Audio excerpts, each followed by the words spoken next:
चलो देखो बेटा, नेक्स्ट चैप्टर हमें शुरू करना है सर्कुलर मोशन।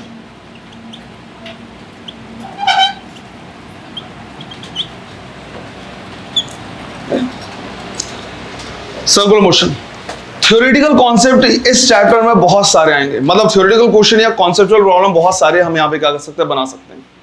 प्लस आगे अगर हम क्या करेंगे, चेक करेंगे, मतलब जितने भी हमारे पास चैप्टर आने वाले हैं, जितने भी चैप्टर हमारे क्या है आने वाले हैं, उसमें कहीं ना कहीं इस चैप्टर का कॉन्सेप्ट जरूर घूम सको। कोई सा भी चैप्टर हो जहां पे सर्कुलर मोशन हो, मान लो ग्रेविटेशन की बात करें, वहां पे प्लैनेटरी मोशन हो सकता है, सर्कुलर मोशन। एटॉमिक स्ट्रक्चर की अगर तुम बात कर रहे हो, वहां पे इलेक्ट्रॉन घूम रहा है किसके चारों तरफ, न्यूक्लियस के चारों तरफ, या मैग्नेटिक इफेक्ट ऑफ करंट, या किसी भी तरीके के देख रहे हो कोई भी चैप्टर जहां पे चार्ज घूम रहा है मान लो मैग्नेट की वजह से, तो कहीं भी किसी भी टाइप का सर्कुलर मोशन अगर आ रहा है तो वहां पे यहाँ के कॉन्सेप्ट क्या होंगे, लगेंगे ही लगेंगे।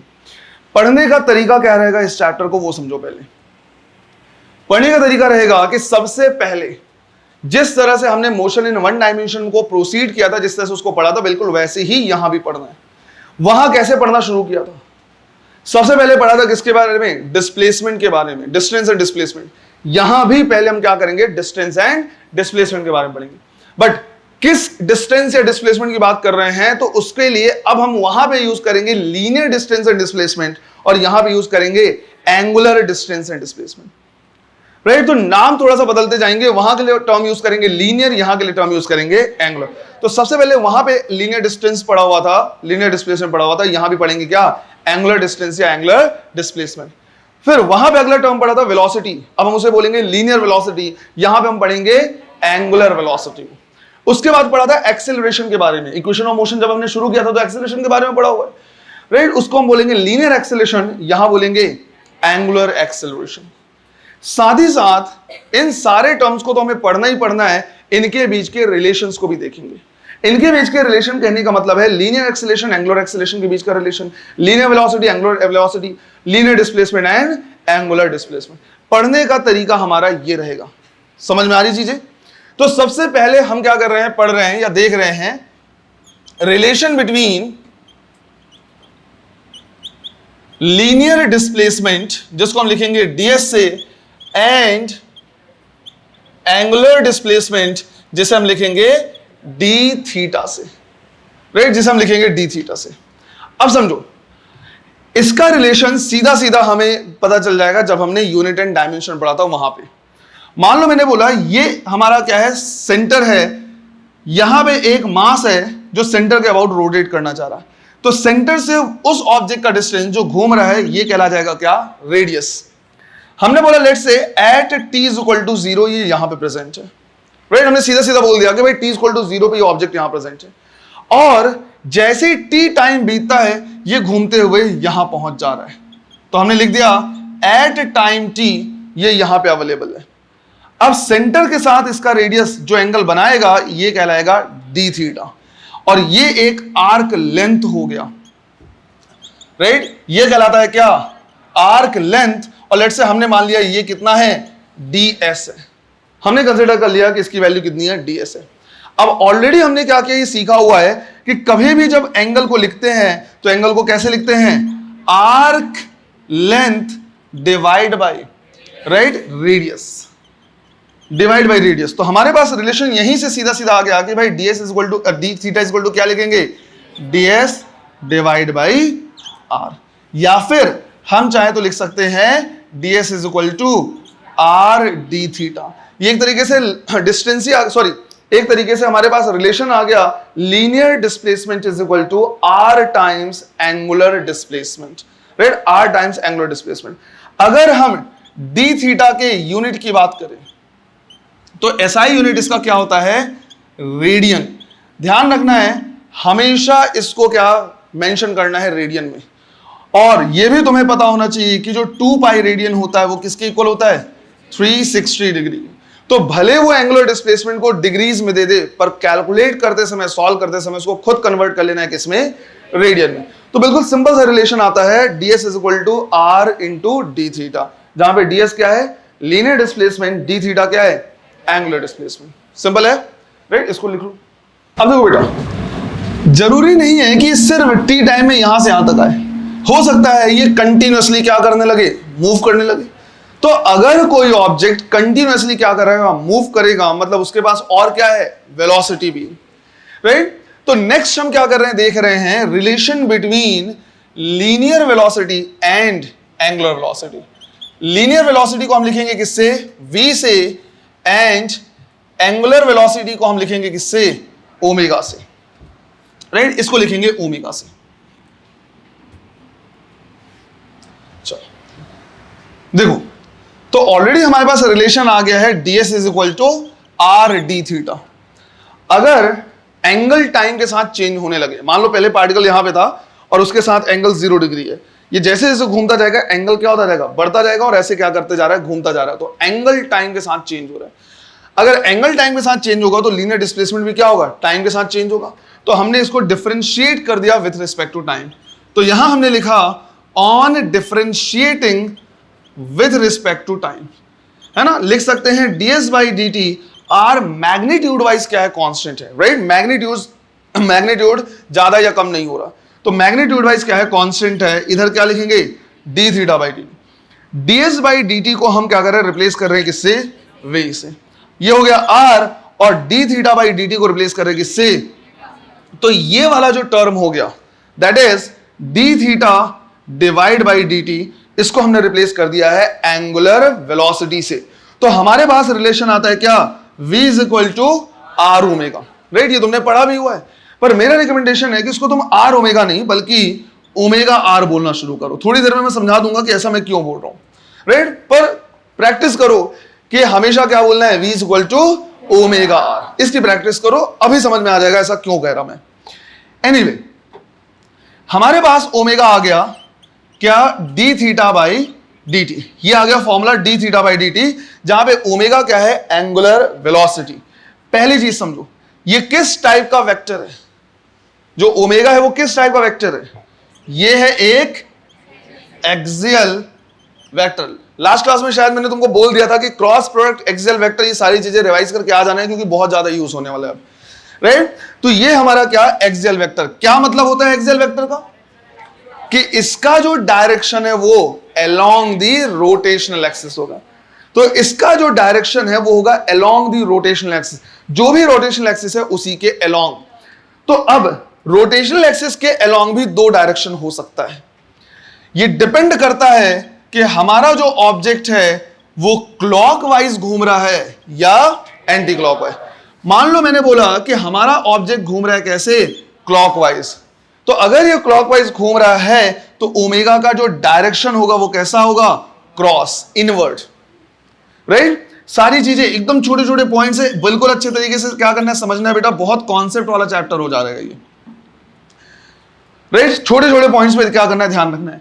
अगर यही कैसे घूमेगा, एंटी क्लॉकवाइज घूमा, तो एंटी क्लॉकवाइज घूमेगा तो ओमेगा का डायरेक्शन कैसा हो जाएगा, डॉट या आउटवर्ड बोल सकते हो।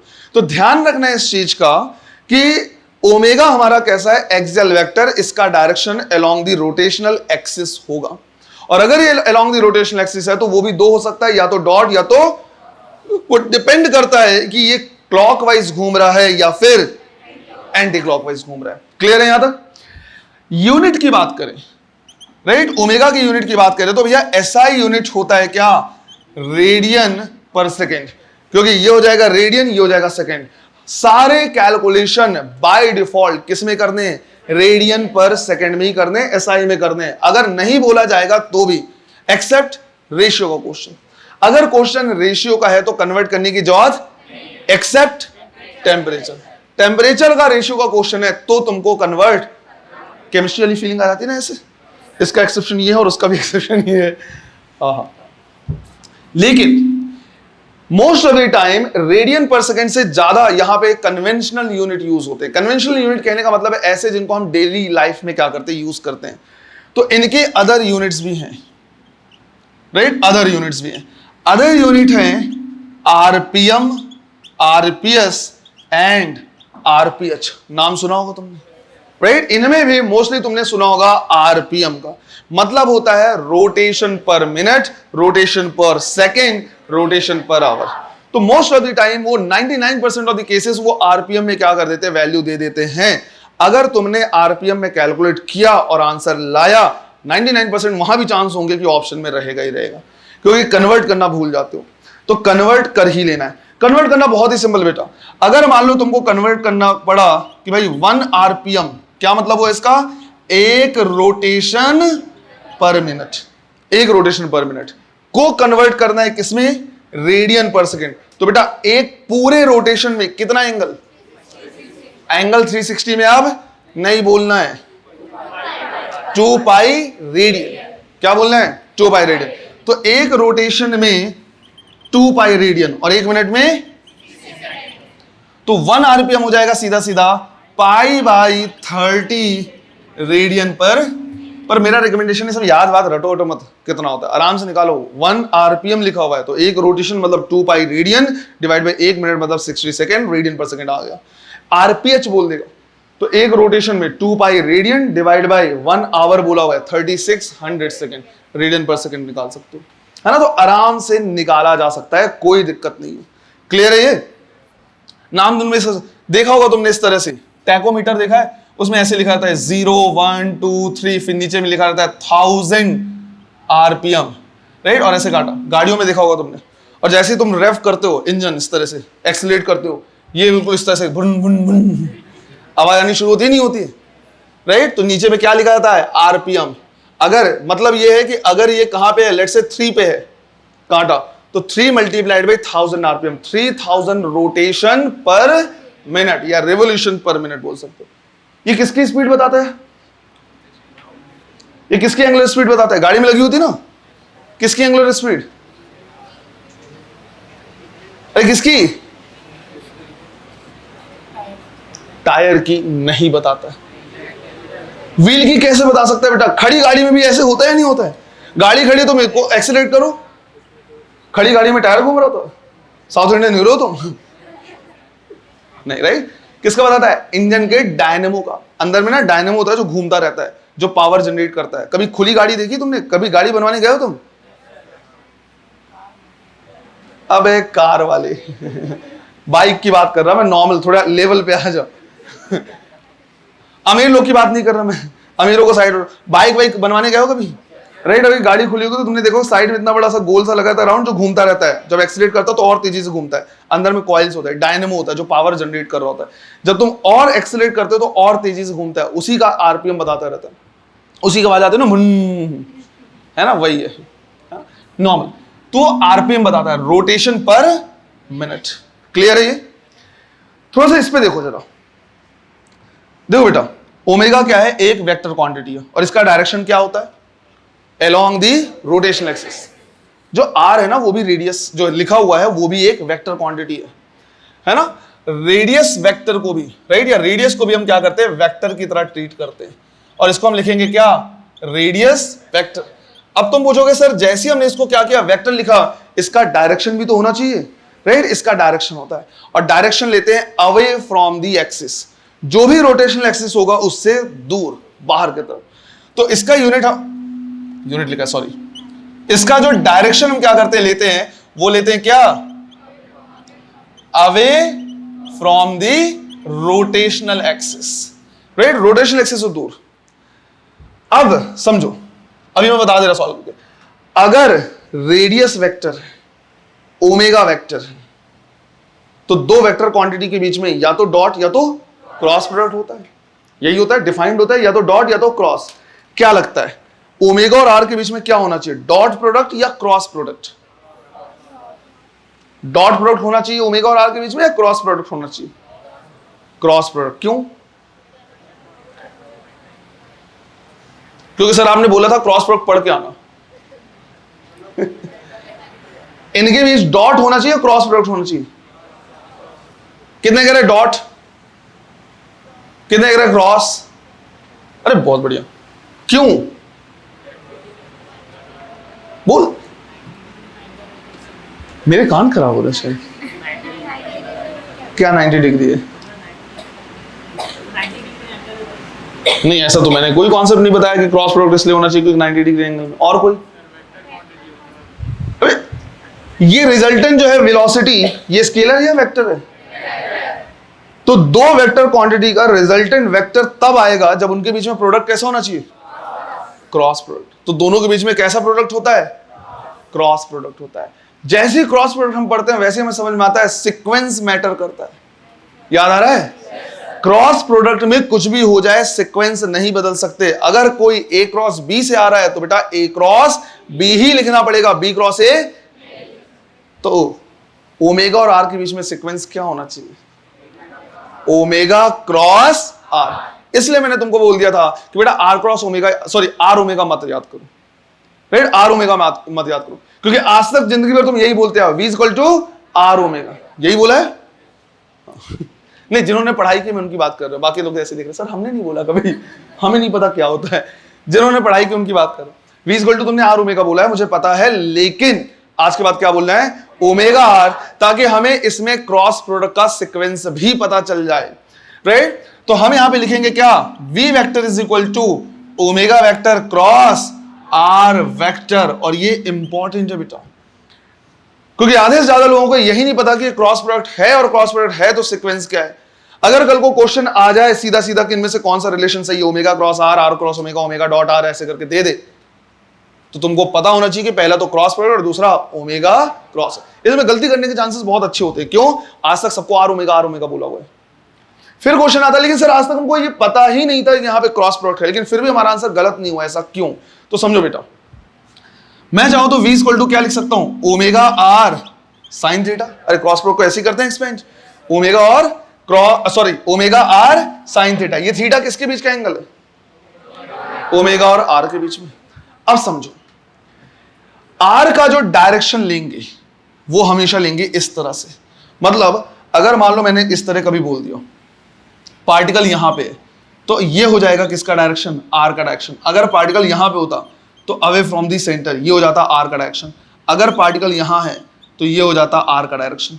तो जो आर का डायरेक्शन होगा वो इस प्लेन में होगा। अरे होगा ही नहीं होगा। और अगर मान लो मैंने बोला कि एंटी क्लॉकवाइज मोशन है, तो ओमेगा का डायरेक्शन कैसा होगा? Outward dot.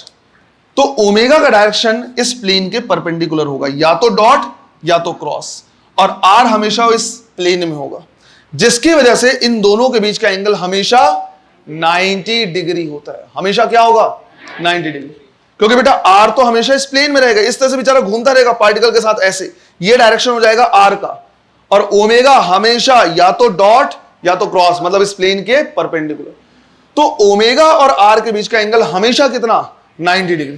तो हम यहां पे लिखते हैं कि जो थीटा होता है वो 90 डिग्री होता है, और ऐसा हमेशा ऑलवेज 90 डिग्री होता है। और साइन 90 की वैल्यू 1, जिसकी वजह से तुम v इक्वल टू सिंपल क्या लिख सकते हो? ओमेगा। तो कभी जरूरत ही नहीं पड़ी कि हमें वी आर साइन 30 लिखना पड़े, sorry omega R sine 30, omega R sine 60 लिखना पड़े, या हमेशा से ही कितना रहा है? ओमेगा आर साइन 90, साइन 90 की वैल्यू 1। तो हम ये भूल गए थे कि इनके बीच में एंगल भी देखना होता है, इसलिए हमारा आंसर आज तक गलत नहीं हुआ। लेकिन कल को क्वेश्चन पूछ सकता है ऐसा। इससे दूसरा फायदा भी हो सकता है। एक तो यह है कि सिक्वेंस ही होता है, दूसरा फायदा ओमेगा का डायरेक्शन पता है, आर का डायरेक्शन पता है, तो ओमेगा क्रॉस आर करके हम डायरेक्शन निकाल सकते हैं किसका? v का। मुझे पता है आज तक तुमने सिर्फ याद कर लिया है कि जो वेलोसिटी होता है वो कैसा होता है? टेंजेंशियल। बट बेटा आज तुम क्या कर सकते हो? निकाल भी सकते हो। समझो, मान लो इसी की बात कर ले, राइट? एंटी क्लॉकवाइज, थोड़ा सा बड़ा बना दे रहा हूं मैं। लेट्स से हमने क्या किया, एक एंटी क्लॉकवाइज इस तरह का मोशन ले लिया, है ना? कैसा है? Anti clockwise. तो इसके लिए ओमेगा कैसा हो जाएगा? डॉट। डॉट होगा। मान लो मैंने बोला पार्टिकल यहां पे है, तो ये हो जाएगा डायरेक्शन किसका? आर का। चेक करो जरा कि v का डायरेक्शन, मतलब ओमेगा क्रॉस आर करने से क्या आ रहा है? ये है किसका? ओमेगा का, बाहर की तरफ। आर किधर है? ऊपर। किधर आ रहा है? Left hand side. तो ये आ रहा है डायरेक्शन ऑफ v, राइट? ये आ रहा है डायरेक्शन ऑफ v। मान लो पार्टिकल घूमते घूमते यहां पहुंच गया। अगर पार्टिकल यहां पहुंच गया तो ये डायरेक्शन हो जाएगा किसका? आर का। चेक करो जरा, ओमेगा इधर है, आर इधर है, तो मुझे इसको ऐसे रखना पड़ेगा, ओमेगा क्रॉस आर। ये किधर आ रहा है? डाउनवर्ड। तो ये डायरेक्शन हो जाएगा मेरा किसका? v का। मान लो घूमते घूमते पार्टिकल यहां आ गया, तो ये डायरेक्शन हो जाएगा किसका? r का। ओमेगा इधर, और आर नीचे, ये डायरेक्शन आ रहा है किसका, वी का, ये आ रहा है डायरेक्शन किसका, वी का। तो इस तरह से जो डायरेक्शन आते हैं, मान लो पार्टिकल यहां होता है डायरेक्शन ऐसे आता है, यहां होता तो डायरेक्शन ऐसा आता है, इस तरह के जो डायरेक्शन आते हैं इनको बोलते हैं टेंजेंशियल। इस डायरेक्शन को हम क्या बोलते हैं, tangential.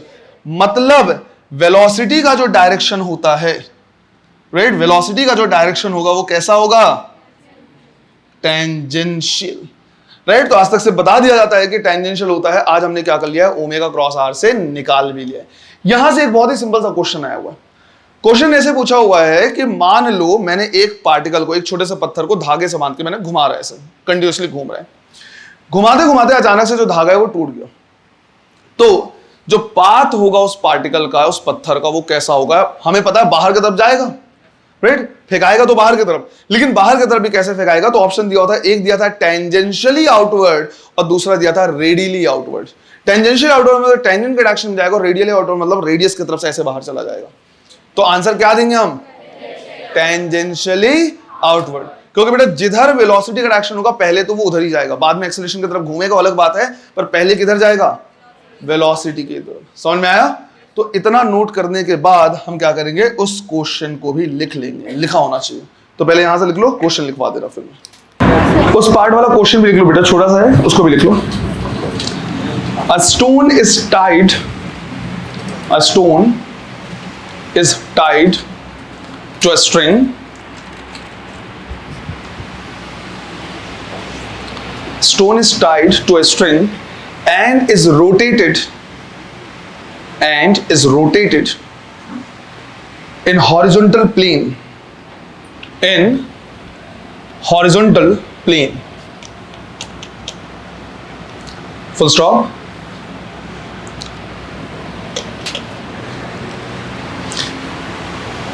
If the string breaks,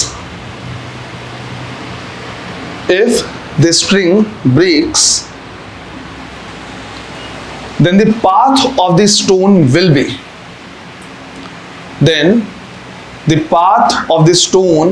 will be,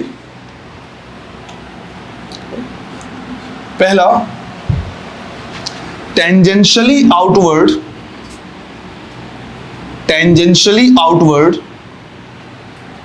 second radially outward, tangentially outward and radially outward, second option। दो ही ऑप्शन लिखा ना, आंसर क्या लिखना अपने को, राइट। सिंस वेलोसिटी का डायरेक्शन क्या है, टेंजेंट के उसमें है, लॉन्ग है, तो अगर वो ब्रेक होगा तो किधर जाएगा, टेंजेंट के ही तरफ जाएगा।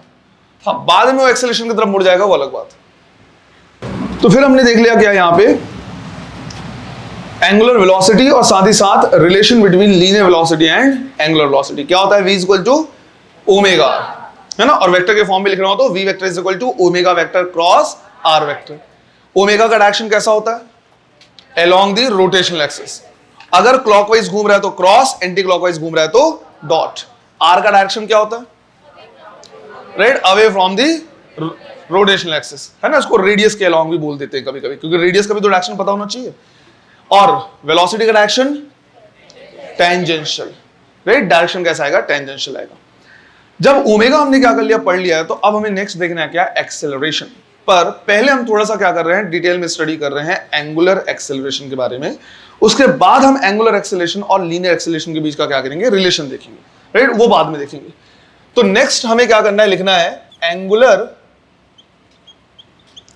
एक्सेलरेशन, रिप्रेजेंट करते हैं किससे, अल्फा से, राइट, इसे रिप्रेजेंट करेंगे अल्फा से।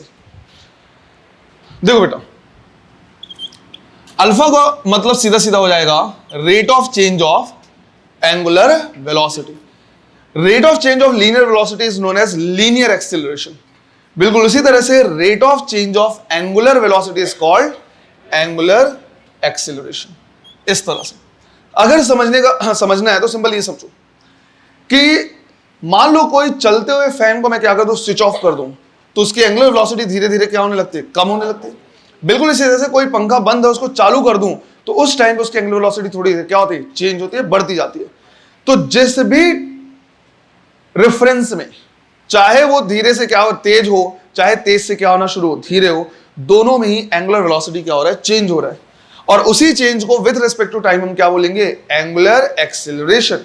ध्यान ये रखना है कि एंगुलर एक्सेलरेशन भी एक तरीके का क्या है, एक्सियल वेक्टर है। क्या मतलब हुआ, इसका भी direction along the rotational axis होगा, इसका भी direction along the rotational axis होगा। अगर यूनिट की बात करें तो हम बोलेंगे रेडियन पर सेकेंड, पर सेकेंड मतलब क्या हो गया, रेडियन पर सेकेंड स्क्वायर। तो इसको हम लिख सकते हैं रेडियन पर सेकेंड स्क्वायर। अब समझो, फिर से बिल्कुल वही कहानी होगी जो हमने वहां पे पढ़ा है। मैंने बोला अगर अल्फा की वैल्यू कांस्टेंट हो, अभी मैं डिटेल में 3 केसेस अलग अलग बता दूंगा। अगर अल्फा की वैल्यू कांस्टेंट, अल्फा की वैल्यू कांस्टेंट कहने का मतलब है कि जो एंगुलर एक्सेलरेशन है वो कांस्टेंट है। एंगुलर एक्सेलरेशन के कांस्टेंट कहने का मतलब है कि एंगुलर वेलोसिटी एक क्या हो रहा है, उसमें इंक्रीज हो रहा है। जो एंगुलर वेलोसिटी चेंज हो रहा है वो एक फिक्स रेट से चेंज हो रहा है ना। ऐसा नहीं कि अचानक से बढ़ गया। जब फैन को स्विच ऑफ करते हैं तो ऐसा, स्विच ऑफ करते हैं या स्विच ऑन करते हैं तो ऐसा थोड़ी कि रुका हुआ था अचानक से बहुत तेज घूमने लगता है, राइट। उसकी स्पीड बढ़ती जाती है और एक प्रोपोर्शनल में बढ़ता है, बिल्कुल अचानक से नहीं बढ़ता, है ना। तो उस पर्टिकुलर केस में हम बोलेंगे कि अल्फा की वैल्यू क्या है, कांस्टेंट। अभी मैं 3 टेबल भी क्या कर दूंगा, बना दूंगा और उसमें समझा दूंगा कि मतलब क्या हो। लेकिन अगर अल्फा की वैल्यू कांस्टेंट हुई, एंगुलर एक्सेलरेशन अगर कांस्टेंट हुआ, तो हम यहां पे इक्वेशन ऑफ मोशन यूज कर सकते हैं, राइट। हम यहां पे अपने इक्वेशन ऑफ मोशन को यूज कर सकते हैं। इक्वेशन ऑफ मोशन को लिखने का तरीका थोड़ा सा बस बदल जाएगा, है ना। इक्वेशन में चेंज नहीं होगा, बस लिखने का तरीका बदलेगा।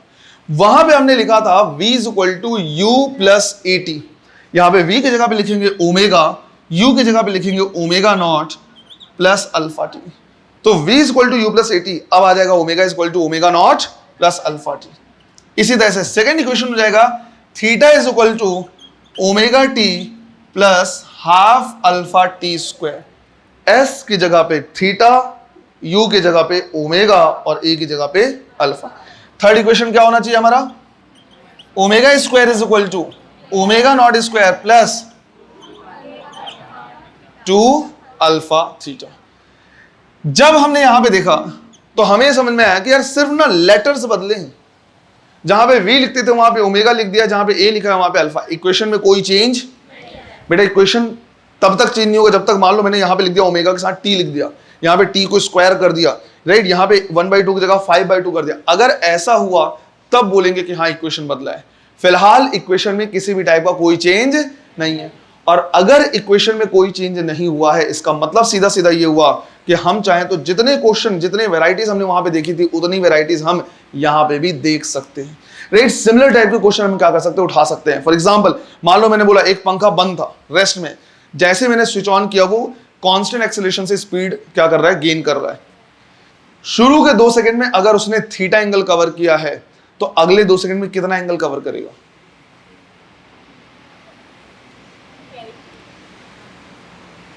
पंखा बंद था, चालू किया, कांस्टेंट एक्सेलरेशन में घूमना शुरू किया, शुरू के 2 सेकंड में थीटा एंगल कवर किया, तो अगले 2 सेकंड में कितना एंगल कवर करेगा, कितना, 3 थीटा। उसके अगले 2 सेकंड में 5 थीटा, उसके अगले 2 सेकंड में, याद आ रहा है। सेम क्वेश्चन करवाया हुआ, पूरे दिन यही कर रहे थे हम कि एक पार्टिकल रेस्ट से इनिशिएट होके, रेस्ट से शुरू होके कांस्टेंट एक्सेलरेशन में मूव करेगा, तो इक्वल इंटरवल ऑफ टाइम में उनका जो डिस्प्लेसमेंट होगा, उनका रेशियो क्या होगा, 1357 का, राइट। तो बिल्कुल यहां पे भी रेस्ट से शुरू होकर अगर कांस्टेंट एक्सेलरेशन घूमना शुरू करेगा तो इक्वल इंटरवल ऑफ टाइम में उनका एंगुलर डिस्प्लेसमेंट कितना होगा, रेशियो 1357 का होगा। शुरू में अगर थीटा तो अगले 2 सेकंड में 3 थीटा, अगले में 5 थीटा, अगले में 7। सिंपल सा। तो उसी टाइप के क्वेश्चन यहां भी बन सकते, कुछ भी नया नहीं है। एक और चीज समझो, टर्म आता है यूनिफॉर्म, राइट। यूनिफॉर्म, कई बार इस तरह का टर्म आएगा कि ये यूनिफॉर्म है, वो यूनिफॉर्म है। तो यहां पे क्या होता है, बहुत ज्यादा कंफ्यूजन होता है, स्पेशली कॉन्सेप्चुअल या थ्योरेटिकल प्रॉब्लम में। न्यूमेरिकल में दिक्कत नहीं होगी, थ्योरेटिकल में दिक्कत होगी। तो समझो, यूनिफॉर्म का मतलब होता है बेटा एक समान, कांस्टेंट। जिस तरह से हम कांस्टेंट टर्म यूज करते हैं बिल्कुल वही मतलब है यूनिफॉर्म का भी। कांस्टेंट मतलब जो ना बदले, यूनिफॉर्म का मतलब भी क्या है, जो ना बदले। यूनिफॉर्म को हिंदी में बोलते हैं एक समान। जब हिंदी मीडियम को पढ़ाया जाता है तो जहां पे तुमको बोला जाएगा यूनिफॉर्म मोशन, वहां पे बोला जाएगा हिंदी में एक समान गति। तो यूनिफॉर्म का मतलब हो गया एक समान, जो एक ही जैसा रहे, जो बदले ना। अगर मैंने तुमसे बोला यूनिफॉर्म वेलोसिटी, तो क्या मतलब हुआ? जो वेलोसिटी है वो क्या है? कांस्टेंट, सीधा सा है, एक समान। अगर मैंने तुमसे बोला यूनिफॉर्म एक्सीलरेशन, तो एक्सीलरेशन क्या है? कांस्टेंट है। अगर मैंने तुमसे बोला यूनिफॉर्म मोशन, राइट, अगर मैंने तुमसे बोल दिया यूनिफॉर्म मोशन, तो क्या लेंगे हम? वेलोसिटी। जहां पे भी टर्म मोशन का रहेगा, uniform motion, uniform circular motion, उसकी जगह पे तुमको इंटरप्रेट करना है क्या? वेलोसिटी या एंगुलर वेलोसिटी। अगर कभी इस तरह से बोला जाए कि भाई यूनिफॉर्म सर्कुलर मोशन है, मतलब एंगुलर वेलोसिटी यूनिफॉर्म है, या बोल सकते हो एंगुलर वेलोसिटी कांस्टेंट है। आ रही बात समझ में? इस तरह से हमें क्या करना लेना है। अगर बोला जाएगा यूनिफॉर्म एक्सीलरेशन है, एक्सीलरेशन यूनिफॉर्म है, तो क्या सर्कुलर मोशन यूनिफॉर्म होगा? सोचो।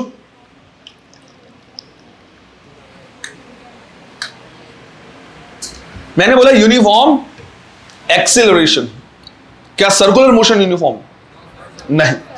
अगर यूनिफॉर्म एक्सीलरेशन है, मतलब एक्सीलरेशन है, और एक्सीलरेशन है बेटा, तो एंगुलर वेलोसिटी चेंज होगा, और अगर एंगुलर वेलोसिटी चेंज हुआ तो मोशन यूनिफॉर्म नहीं होगा, बल्कि क्या होगा? Non uniform.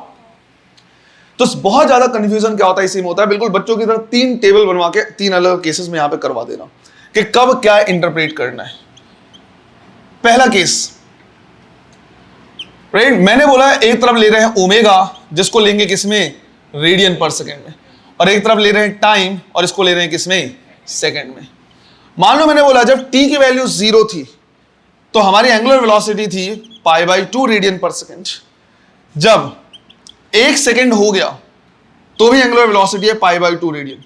जब 2 सेकेंड हो गया तो भी एंगुलर वेलोसिटी है π/2 रेडियन पर सेकेंड, और जब 3 सेकेंड हुआ तो भी ये π/2 रेडियन पर सेकेंड। मतलब समय बीतता जा रहा है पर एंगुलर वेलोसिटी चेंज नहीं हो रहा, वो उतने से ही, चाहे वो पहला सेकंड, चाहे दूसरा, चाहे तीसरा, चाहे कोई सा भी सेकंड हो, वो 1 सेकंड में π/2 रेडियन ही क्या कर रहा है? घूम रहा है, क्योंकि वेलोसिटी π/2 रेडियन पर सेकंड ही रह जा रहा है। जैसे बात करें इस फैन की, जितने फैन लगे, जब क्लास शुरू हुआ है तो भी उसकी वेलोसिटी उतनी थी, और अभी भी उसकी वेलोसिटी उतनी ही है। वेलोसिटी जो एंगुलर वेलोसिटी ना तो इंक्रीज हो रहा है ना तो डिक्रीज हो रहा है।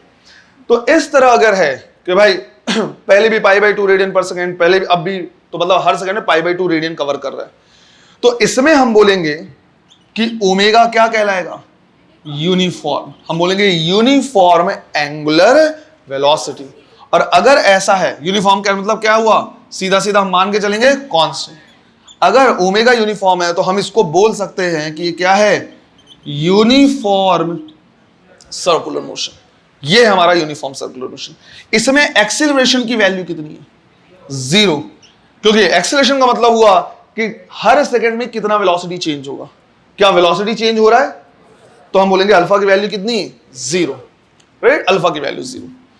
फिर हमने यहां पे क्या कर लिया? एक दूसरा केस ले लिया, राइट, केस 2 ले लिया हमने।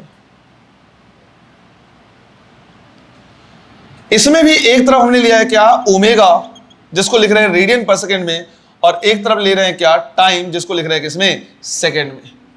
यहां पे मैंने बोला कि टाइम की वैल्यू जब 0 थी तो हमारी एंगुलर वेलोसिटी थी π/2 रेडियन पर सेकेंड। जब टाइम हो गया 1 सेकेंड तो ये हो गया पाई रेडियन पर सेकेंड। जब टाइम हुआ 2 सेकेंड तो ये हो गया 3π/2। जब टाइम हो गया 3 सेकेंड तो ये हो गया 2π रेडियन पर सेकेंड। अब एंगुलर वेलोसिटी क्या हो रहा है? चेंज हो रहा है, राइट, एंगुलर वेलोसिटी चेंज हो रहा है। क्या ओमेगा यूनिफॉर्म है? नहीं। तो हम बोलेंगे ओमेगा जो है वो कांस्टेंट नहीं है, या बोल सकते हैं क्या है? वेरिएबल।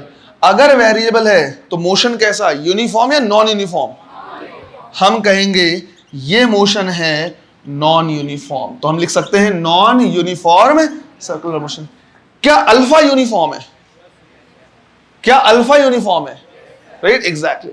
देखो बेटा, टाइम बीता 1 सेकेंड का, तो उसमें ओमेगा चेंज हुआ कितना? π/2। फिर जब 1 सेकेंड का टाइम बीता तो फिर से ओमेगा चेंज हुआ, पाई से 3π/2, मतलब कितने का? π/2 का। फिर से टाइम चेंज हुआ कितना, 1 सेकेंड, ओमेगा चेंज हुआ कितना, π/2 का। तो हर सेकेंड वेलोसिटी कितनी चेंज होगी वही क्या कहलाएगा, एक्सेलरेशन। तो एक्सेलरेशन कांस्टेंट है, π/2 रेडियन पर सेकेंड क्या मतलब हो गया, π/2 रेडियन पर सेकेंड स्क्वायर। हर एक सेकेंड में π/2 रेडियन से क्या हो रहा है, चेंज हो रहा है। तो हम लिख सकते हैं कि जो अल्फा है वो कैसा है, यूनिफॉर्म। क्या मतलब हुआ यूनिफॉर्म का, कांस्टेंट। क्या इक्वेशन ऑफ मोशन यूज कर सकते हैं, बिल्कुल कर सकते हैं। हम इसमें इक्वेशन ऑफ मोशन का यूज कर सकते हैं, राइट, क्योंकि अल्फा की वैल्यू कांस्टेंट है और वो है π/2 रेडियन पर सेकेंड स्क्वायर। एक और केस ले लेते हैं, थर्ड केस, राइट। इसमें एक तरफ ओमेगा ले लिया है रेडियन पर सेकेंड में और एक तरफ टाइम ले लिया है किसमें, सेकेंड में। अब इसमें हम क्या कर रहे हैं, इस तरह से ले रहे हैं, ओप्स,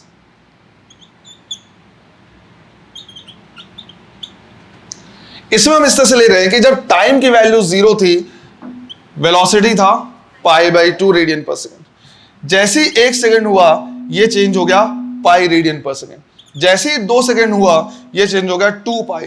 जैसे ही 3 सेकेंड हुआ ये हो गया 8 पाई। अब समझो, क्या मोशन यूनिफॉर्म है, क्या ओमेगा यूनिफॉर्म है, क्या अल्फा यूनिफॉर्म है, नहीं, राइट। पहली चीज तो ओमेगा चेंज हो रहा है। अगर ओमेगा चेंज हुआ तो हम सीधा लिख सकते हैं नॉन यूनिफॉर्म एंगुलर वेलोसिटी, और अगर एंगुलर वेलोसिटी नॉन यूनिफॉर्म हुआ तो हम लिखेंगे non uniform circular motion. But इसमें अल्फा भी यूनिफॉर्म नहीं है, एंगुलर एक्सीलरेशन जो है वो भी यूनिफॉर्म नहीं है।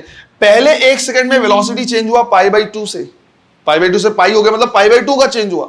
तो यहां पे एक्सीलरेशन था π/2 रेडियन पर सेकंड स्क्वायर। फिर 1 सेकंड में पाई से 2 पाई हो गया, राइट, पाई रेडियन पर सेकंड स्क्वायर। फिर 1 सेकंड हुआ 6 पाई रेडियन पर सेकंड स्क्वायर। तो अल्फा भी कांस्टेंट, तो हम लिखेंगे नॉन यूनिफॉर्म एंगुलर एक्सीलरेशन। मैं सिर्फ अल्फा लिख दे रहा बेटा, तुम समझ जाना। क्या इसमें इक्वेशन ऑफ मोशन यूज कर सकते हैं, राइट, इसमें इक्वेशन ऑफ मोशन यूज नहीं कर सकते। समझो बेटा, non uniform acceleration, non uniform circular motion, कोई इक्वेशन ऑफ मोशन नहीं लगेगा। Non uniform acceleration, right, sorry, uniform acceleration but non uniform circular motion, इसमें इक्वेशन ऑफ मोशन यूज कर सकते हैं।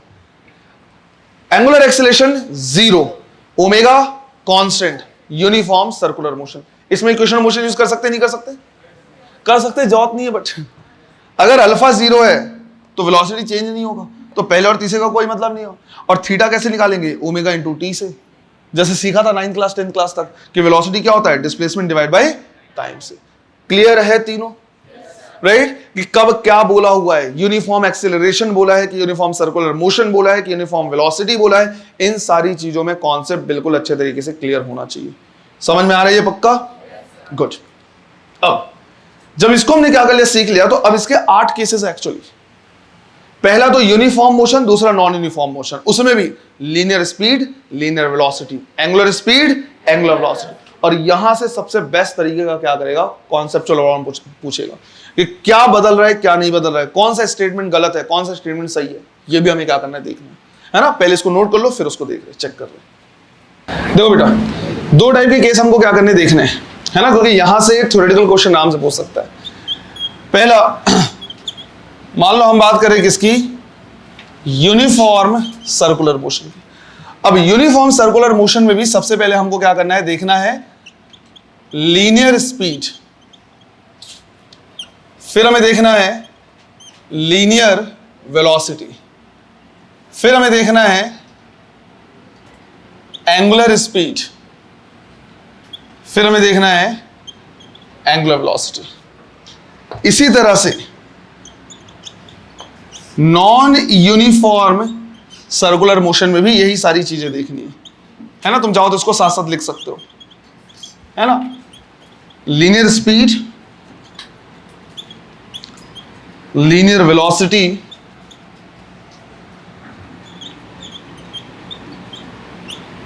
Angular speed, and angular velocity. लिख लेना, समझ लो पहले राइट, कौन सा कांस्टेंट होगा कौन सा वेरिएबल होगा, ये हमें क्या करना समझना है। अगर मान लो मैंने बोला है यूनिफॉर्म सर्कुलर मोशन, अगर नहीं समझ में आया कि क्या बात चल रही है तो देखो बेटा, कोई भी फैन जो बहुत देर से चल रहा है वो एक तरीके से यूनिफॉर्म सर्कुलर मोशन का क्या एग्जांपल है। किसी फैन बंद पंखे को हमने तुरंत स्विच ऑन किया है, या कोई पंखा जो बहुत देर से चल रहा है उसको तुरंत स्विच ऑफ किया है, तो वो थोड़े टाइम के लिए कैसा एग्जांपल है, नॉन यूनिफॉर्म का। मैंने बोला थोड़े टाइम के लिए, क्योंकि बंद पंखे को चालू करेंगे तो पहले स्पीड बढ़ती है और उसके बाद अल्टीमेटली कांस्टेंट भी हो जाती है ना।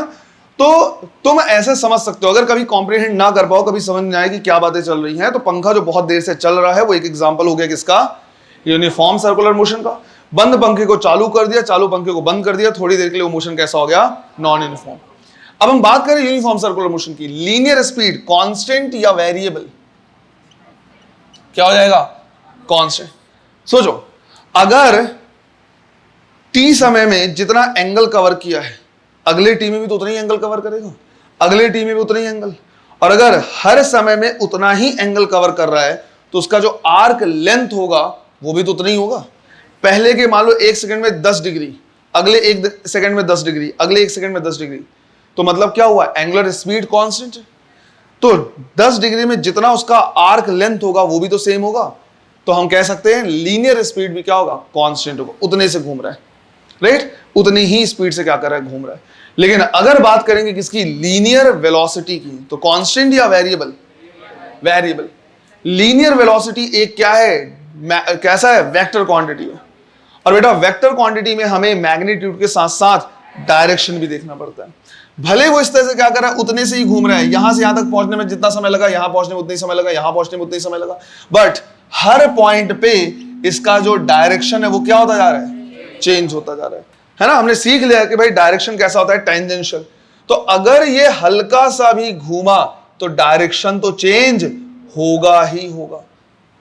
और वेक्टर के टाइम पे मैंने तुमको एक पॉइंट लिखवाया था कि अगर किसी वेक्टर क्वांटिटी का किसी वेक्टर क्वांटिटी को हल्का सा भी हमने रोटेट कर दिया, थोड़ा सा भी हमने क्या कर दिया, घुमा दिया है, तो अब वो सेम वेक्टर नहीं रहेगा बल्कि दूसरा वेक्टर बन जाएगा। क्यों, क्योंकि एक वेक्टर क्वांटिटी का डायरेक्शन अगर चेंज हुआ तो एज अ वेक्टर वो चेंज हो जाएगा राइट, वो एज अ वेक्टर चेंज हो जाएगा। तो हम बोलेंगे लीनियर वेलोसिटी क्या है, वेरिएबल। किसकी वजह से, ड्यू टू डायरेक्शन, सिर्फ और सिर्फ डायरेक्शन की वजह से, मैग्नीट्यूड की वजह से चेंज नहीं हो रहा। फिर बात कर रहे हैं एंगुलर स्पीड की। एंगुलर स्पीड क्या हो जाएगा, कांस्टेंट, क्योंकि यहां से यहां तक जितना एंगल उतने टाइम में उतना ही एंगल, उतने यहां पे उतना ही एंगल यहां पे, तो सेम टाइम में सेम एंगल क्या करेगा, फॉर्म करेगा। Linear speed constant, sorry angular speed constant. Angular velocity, मैं वेलोसिटी की बात कर रहा हूं, कांस्टेंट या वेरिएबल, कांस्टेंट या वेरिएबल। क्यों भैया, क्या यहां पे डायरेक्शन चेंज नहीं हो रहा, यहां तो तुम डायरेक्शन देख रहे हो वेक्टर क्वांटिटी में, यहां डायरेक्शन नहीं देख रहे, देख रहे हैं नहीं देख रहे, देख रहे। बट हम बात कर रहे हैं एक एक्सियल वेक्टर की। एक्सियल वेक्टर का डायरेक्शन बेटा तब चेंज होगा जब वो क्लॉकवाइज घूमना छोड़ के एंटी क्लॉकवाइज घूमने लगे। अगर मैंने कल को एग्जांपल दिया, एक पंखे को मैंने स्विच ऑफ था, उसको मैंने स्विच ऑन किया है, एंगुलर वेलोसिटी उसकी क्या होगी, कांस्टेंट या वेरिएबल? तुम आंसर दोगे कांस्टेंट। सॉरी नहीं सॉरी, पंखे को स्विच ऑन किया है ना, पंखे को स्विच ऑन किया नहीं। अगर मान लो एक पंखा बहुत देर से क्या कर रहा है, घूम रहा है, और मैंने तुमसे बोला एंगुलर वेलोसिटी क्या है, तुम आंसर दोगे कांस्टेंट। लीनियर वेलोसिटी क्या है, तुम आंसर दोगे वेरिएबल। लीनियर वेलोसिटी वेरिएबल क्यों है, तुम बोलोगे डायरेक्शन क्या हो रहा है, चेंज हो रहा है, ब्लेड का डायरेक्शन चेंज हो रहा है। मैंने बोला एंगुलर वेलोसिटी चेंज क्यों नहीं हो रहा, तुम बोलोगे एंगुलर वेलोसिटी का डायरेक्शन तब तक चेंज नहीं होगा जब तक वो क्लॉकवाइज छोड़ के एंटी क्लॉकवाइज घूमना शुरू ना कर दे। समझ में आ रहा है ये? क्योंकि बात हम कर रहे हैं बेटा एक्सियल वेक्टर का। अगर क्लॉकवाइज घूम रहा है तो हमेशा ये क्रॉस ही रहेगा, एंटी क्लॉकवाइज घूम रहा है तो हमेशा डॉट रहेगा। तो डायरेक्शन धीरे या तेज घूमने से चेंज नहीं होगा, क्या रहेगा, ये कांस्टेंट। ध्यान रखना है। नॉन यूनिफॉर्म सर्कुलर मोशन, पंखा बंद था, चालू कर दिया है, लीनियर स्पीड वेरिएबल राइट। ये angular linear velocity again variable, किसकी वजह से, magnitude as well as direction. अरे दोनों की वजह से, पंखे को चालू किया है जस्ट हमने, तो उसका मैग्नीट्यूड भी चेंज हो रहा है और डायरेक्शन तो चेंज होना है। तो हम बोलेंगे दोनों वेरी कर रहा है, बोथ मैग्नीट्यूड एंड डायरेक्शन। ये छोटे छोटे पॉइंट है, यहीं से बहुत कचरे टाइप के क्वेश्चन आते हैं, कौन सा स्टेटमेंट सही है, कौन सा गलत है, कहां पे क्या हो रहा है, ये सारी चीजें। Angular speed, angular speed variable, right. पहले धीरे धीरे घूम रहा था, फिर तेज घूमने लगा, तो कैसा हो जाएगा, वेरिएबल। एंगुलर वेलोसिटी भी क्या होगा, लेकिन किसकी वजह से, मैग्नीट्यूड की वजह से, डायरेक्शन की वजह से नहीं। ये चेंज होगा ड्यू टू मैग्नीट्यूड, क्योंकि बेटा डायरेक्शन तो तब चेंज होगा जब क्लॉकवाइज छोड़ के एंटी क्लॉकवाइज घूमना शुरू कर दी, या एंटी क्लॉकवाइज छोड़ के क्लॉकवाइज घूमना शुरू कर दी। क्लियर है? ये छोटे छोटे पॉइंट्स हैं, छोटे छोटे पॉइंट्स हैं, ध्यान रखना है। कल का जो क्लास है इतना इंपॉर्टेंट होने वाला है इन मामले में, पूरा जो सेंट्रीपिटल एक्सेलरेशन है, राइट, टेंजेंशियल एक्सेलरेशन है, किसका क्या काम होता है, कब डायरेक्शन चेंज होगा, कब मैग्नीट्यूड चेंज होगा, कब दोनों चेंज होगा, ये सब कुछ हम क्या करेंगे, डिस्कस करेंगे। कल की क्लास बहुत ज्यादा इंपॉर्टेंट होने वाली, जल्दी से नोट करो इसे।